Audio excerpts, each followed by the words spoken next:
नमस्ते। आज 12 दिसंबर 2025 की कुछ बहुत ही दिलचस्प खबरों पर नजर डालते हैं। बात होगी अंतरिक्ष से आने वाले खतरों की और हमारे डीएनए के अंदर छिपे रहस्यों की। तो सबसे पहले बात है एक ऐसे मिशन की जो सुनने में किसी साइंस फिक्शन फिल्म जैसा लगता है। ये है दुनिया का अब तक का सबसे बड़ा प्लैनेटरी डिफेंस ड्रिल। फिर हम चलेंगे साइंस की दुनिया में। एक ऐसी जबरदस्त खोज हुई है जो जीन एडिटिंग को हमेशा के लिए बदल सकती है। सोचिए, बीमारियों का इलाज करना कितना सेफ और सटीक हो जाएगा। और आखिर में जश्न मनाएंगे कुछ शानदार जीतों का, मैदान पर भी और मैदान के बाहर भी। देखेंगे कि कैसे टैलेंट और मेहनत को पूरी दुनिया में पहचान मिल रही है। तो चलिए शुरू करते हैं एक ऐसी कहानी से जो सुनने में तो फिल्मी लगती है, लेकिन असल में ये हमारी दुनिया की एक बहुत बड़ी तैयारी है। और सवाल सीधा सा है, अगर कोई एस्ट्रॉयड धरती की तरफ आ रहा हो तो हम क्या करेंगे? दुनिया भर की स्पेस एजेंसियां इसी सवाल का जवाब ढूंढ रही हैं। और ये कोई मजाक नहीं है, ये हमारे वजूद का सवाल है। इस मॉक ड्रिल में जिस खतरे का सामना किया जा रहा है उसका नाम है 3I एटलस। और इसी की वजह से दुनिया की सारी बड़ी स्पेस एजेंसियां एक साथ आई हैं एक बहुत बड़े इमरजेंसी ड्रिल के लिए। कह सकते हैं कि ये इंसानियत के टीम वर्क का सबसे बड़ा टेस्ट है। तो मतलब ये ड्रिल सब कुछ टेस्ट कर रही है। क्या हम खतरे को वक्त पर देख सकते हैं और क्या हम सब मिलकर उसका सामना कर सकते हैं? लेकिन सबसे बड़ा सवाल तो यही है, क्या हम सच में तैयार हैं? अच्छा, तो अंतरिक्ष की गहराइयों से अब वापस जमीन पर आते हैं। देखते हैं भारत में क्या कुछ नया और कमाल का हो रहा है जो हमारे आने वाले कल को एक नई शक्ल दे रहा है। भारत ने क्लीन एनर्जी की तरफ एक बहुत बड़ा कदम उठाया है। वाराणसी में लॉन्च किया है देश का पहला हाइड्रोजन फ्यूल सेल वाला जहाज।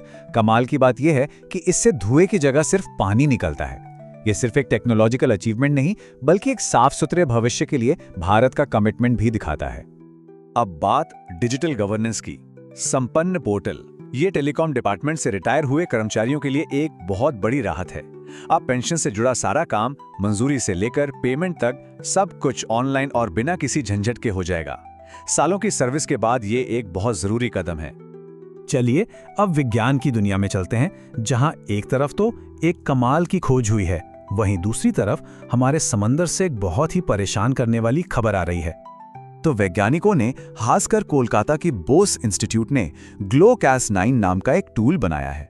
अब CRISPR-Cas9 तो जीन एडिटिंग के लिए एक कैंची की तरह है, लेकिन ये ग्लो-Cas9 सचमुच में चमकता है। मतलब साइंटिस्ट पहली बार अपनी आंखों से देख सकते हैं कि जीन एडिटिंग कहां और कैसे हो रही है। इससे जेनेटिक बीमारियों का इलाज बहुत ज्यादा सेफ और सटीक हो सकता है। लेकिन जहां एक तरफ ये अच्छी खबर है, वहीं दूसरी तरफ एक बड़ा संकट भी है। ऑस्ट्रेलिया के मशहूर ग्रेट बैरियर रीफ में फ्लावर पॉट कोरल, जो कि एक बहुत ही खूबसूरत कोरल है, उसका 75% हिस्सा पूरी तरह से खत्म हो चुका है। और इसकी वजह है ब्लैक बैंड डिजीज। ये एक बहुत तेजी से फैलने वाला बैक्टीरियल इन्फेक्शन है जो कोरल को खा जाता है और पीछे सिर्फ उसका कंकाल छोड़ता है। ये हमारे समुद्र के लिए एक बहुत बड़ी चेतावनी की घंटी है।